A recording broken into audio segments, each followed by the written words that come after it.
Uma pequena citação que eu acabei de reler aqui no Jasper, de Karl Jasper, Introdução ao Pensamento Filosófico, onde ele fala que a experiência mística jamais é possível passá-la, né, transmiti-la, porque não existem justamente códigos suficientes, né? Esses códigos são prioridade, né? Essa é a experiência mística. Então, ela não pode ser passada porque não existe narrativa, né?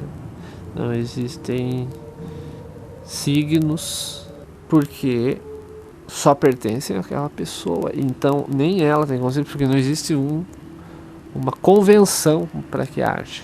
Porque a visão é sempre de um mundo que se encerra ali, das sensações. Portanto, isso não é possível aplicar também na vida física normal, ele diz. Porque aí nós generalizaríamos com erro, né? Que ia cair na questão de poder e tudo isso, né? Que é a fundação das religiões. Desde o início, o cara lá que tinha aquele acesso, ele já teve um poder porque ele teve um acesso ao desconhecido. Acessando o desconhecido, ele se diferencia dos demais que não fazem isso, expressando uma mensagem que ninguém mais entende. Cada um vai entender a sua maneira, derivado das palavras, que as palavras não representam aquilo que o cara teve, porque aquilo não tem como se expressar em palavras.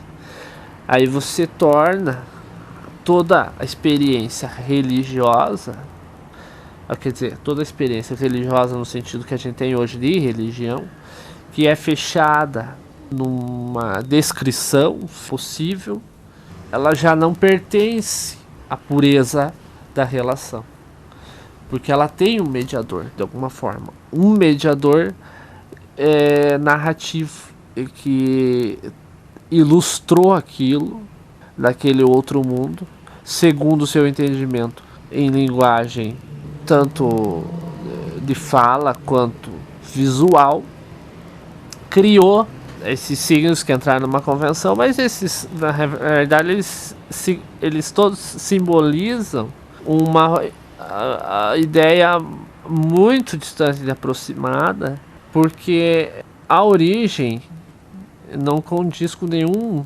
contexto espaço-temporal, né? Porque é absurdo. Então, as pessoas têm uma experiência, quando elas têm de fato uma experiência mística no contexto religioso, essa experiência ela não é completa 100% do espírito dela, porque sempre tem um mediador, mesmo que parcial, que são as linguagens que já estão compondo também aquela experiência mística. Então ela não vem de forma livre, pura e direta, mas ela vem assim meio que misturada, assim. Aí você tem a ver que são os filhos dos deuses com os humanos, é isso aí, entendeu? São aqueles semideuses. Então a experiência não é uma experiência completa, ela já pertence a uma outra coisa desfalcada, ou vindo parcialmente de um outro campo que também não se sabe qual é, porque pertence apenas a cada um, que é esse mundo que se fecha em si e limita-se. Então, de alguma forma, essa qualidade de diversidade possível na complexidade da espécie humana, das inúmeras que já sabemos, também tem essa, que é a de também encerrar-se num outro mundo possível e existente, de capacidade espiritual e condição espiritual, mas que ela só encerra-se em si mesma. Ela não consegue pertencer, ser também parte de cultura, porque não pertence às divisões humanas, que é justamente essa condição possível da espécie humana, mas que também encerra-se, pelo menos por enquanto a tecnologia não nos auxilia, encerra-se também ali nela mesma. Quando se encerra a coisa em si mesma, não é comunicável para fora. E isso acontece com esse campo da mente, ou da condição humana, mas que por necessidades, tanto da questão do poder, né, daquele que teve um acesso primeiro mesmo, ou né, mais forte e tudo isso, de usar aquilo, e daí entra um detalhe importante, que o mal da espécie humana se manifesta aqui. Então, talvez isso, olha só aqui que analogia também que a gente pode fazer com a questão da história de Deus e de um adversário, ou do mal lá, do traidor, né? Sendo interpretado de várias maneiras, mas você vê que quando a condição humana chegou a essa possibilidade de alguma forma propor ao seu cérebro, à sua mente, tal realização, mesmo que seja com o uso de substâncias indiferentes, mas de tais condições de acesso e de experiência mística, mas ao mesmo tempo nisso surge um desejo já natural de usar aquilo a seu favor e manipular o outro. Então, desde que o homem teve condições de realizar, que isso talvez aconteça nas outras espécies, eu não sei como é que funciona, acaba sendo evidente. E com isso, a própria experiência do indivíduo, da sua experiência mística pura e destituída, fica prejudicada, e isso se estende por toda a história humana. Aí você vê que a tomada de consciência vai se dando por aparatos técnicos, e é inegável que o homem continue sendo o mesmo. Aí sim que a ideia de questionável senso comum de não evolução é evidente, só que os objetos vieram auxiliando a construção tecnológica atrelada à construção do conhecimento, do pensamento, fez com que criássemos instrumentos, né, de adestramento dessa sociedade, e isso vem num jogo de perde e ganha, que aí a gente parece que está entrando em Marx e Engels, só que não se olha pelo lado negativo, se colocando do lado de algum lado, porque isso é parte da condição. Então faltou inteligência para eles saberem que faz parte da condição deles, não deles como indivíduo nesse caso, mas como possibilidade, porque ninguém está livre. Aí, sabendo que nem ele estava livre das condições religiosas ou avessas, que continuam sendo religiosas, por parte de toda uma tradição que veio sobre ele. Se não fosse, talvez, aquele primeiro cara que influenciou e se a gente, por natureza, é óbvio, não tivesse essa coisa do poder, talvez a gente não estivesse tendo experiências místicas puras, maravilhosas e sensacionais, incríveis, mas não tivéssemos saídos da caverna, talvez montado só um quintalzinho, mas não tinha ido além, porque a experiência mística seria suficiente para nos manter em paz. E uma natureza dessa, que não luta, não sairia do lugar, né? Óbvio, não construiria nada, porque a paz não quer sair da paz, não sai do lugar, né? E na guerra, Na luta, você, se ficar parado, você é nocauteado, né? E aí, a sociedade, a espécie humana abdicou, atrofiou sua parte mística também por decorrência da sua natureza má. E, portanto, talvez seja essa a expulsão da espécie humana do paraíso. Que era? Tiveram acesso ao conhecimento, comeram da fruta que abria a consciência. Ou seja, eles foram capazes de ser Deus e, portanto, eles saíram do paraíso, porque para ser Deus era preciso guerra. E aí, você ser Deus, óbvio, no futuro, né? Porque, e aí não se sabe. Pode ser até uma metanarrativa com a própria história do homem, sendo a história que é contada e interpretada como celestial, né? Então acaba sendo um jogo, talvez. E aí a natureza que quer vencer o seu igual faz com que o incômodo, né, a necessidade, desenvolva o conhecimento. Desenvolver o conhecimento é criação de objetos, e quanto mais objetos você cria, menos espaço você tem para pureza da relação divina. Então, quanto mais objeto a sociedade criou, mais longe ela ficou do paraíso. O paraíso, o homem, né, foi indo.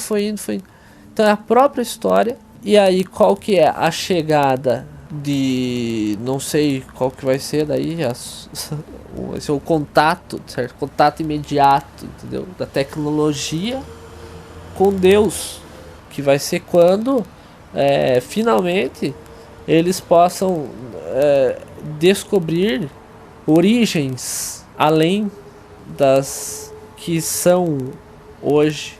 Então a resposta vai estar no próprio cérebro. É quase que o 2001, né, lá no Odisseia, lá que o cara volta lá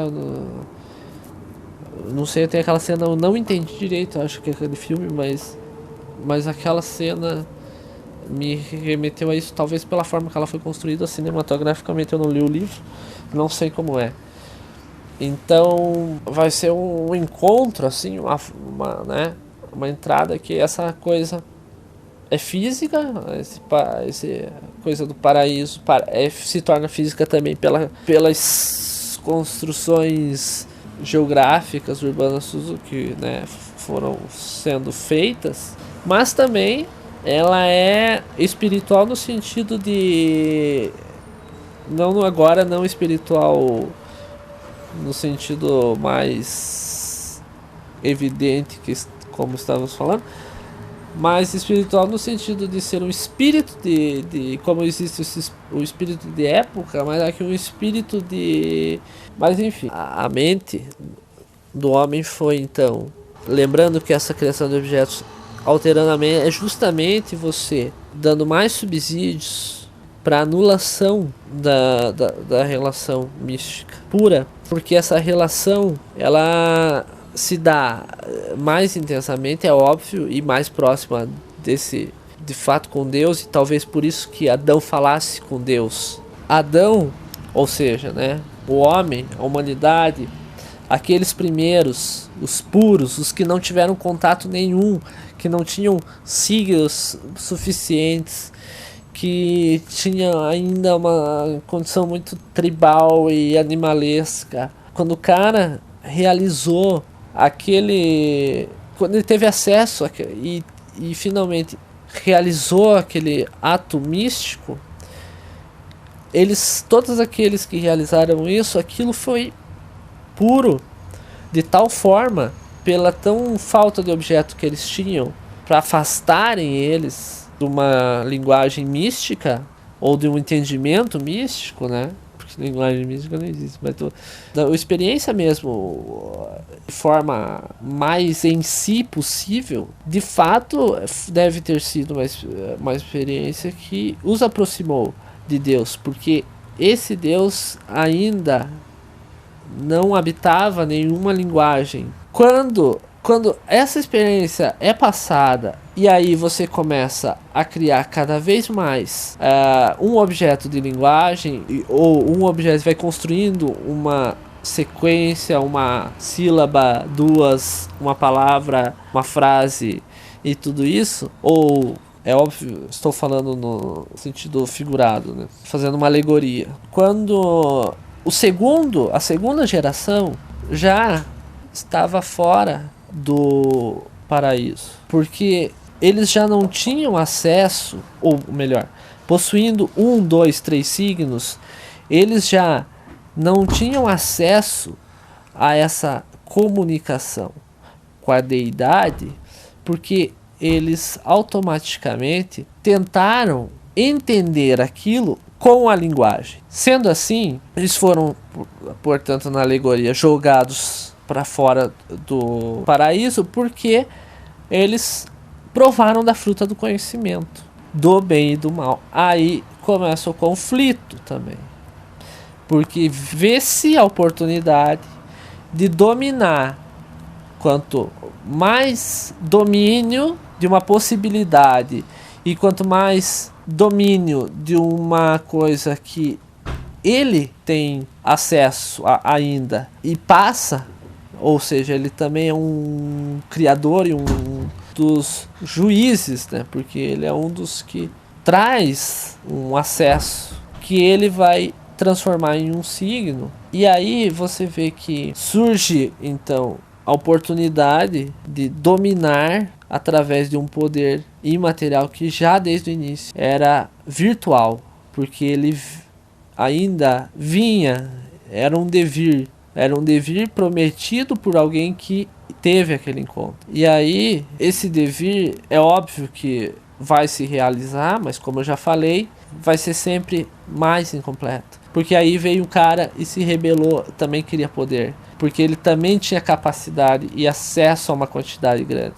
E começa o conflito e isso vai gerando a elaboração, a construção do conhecimento, fazendo com que mais longe do paraíso, porque está andando mais, está tendo mais acesso, e Deus nisso fica cada vez mais longe, porque Deus na construção de conhecimento, ele foi matando Deus, porque Deus não está na linguagem e na possibilidade de entendimento. Por isso que o Karl Jaspers dizia que experiências místicas, experiências de mística união com o ser dificilmente admitem contestação. Para descrevê-las, os que as fizeram recorrem a um fluxo de imagens só por eles compreendidas no inconsciente ou superconsciente da união incomunicável. Objetos e eu se desvanecem, fica abolida qualquer distinção entre o eu e o outro, deixa de existir a dicotomia sujeito-objeto. A nosso ver, trata-se de um estado de exceção do qual quem o viveu retorna trazendo algo consigo, algo que semelha conhecimento. Da experiência, quem o faz sai aniquilado como se tivesse sido acesso à iniciação suprema. Contudo, ao passar pela linguagem da consciência que a todos nos une, a experiência que parecia ser tudo se converte em nada. A ela não podemos recorrer. Aí chegamos num momento muito... Aquele que não se viu exposto à verdadeira experiência mística sabe apenas que, se a tivesse, dela não decorreriam consequências práticas neste mundo, nem para si, nem para os outros.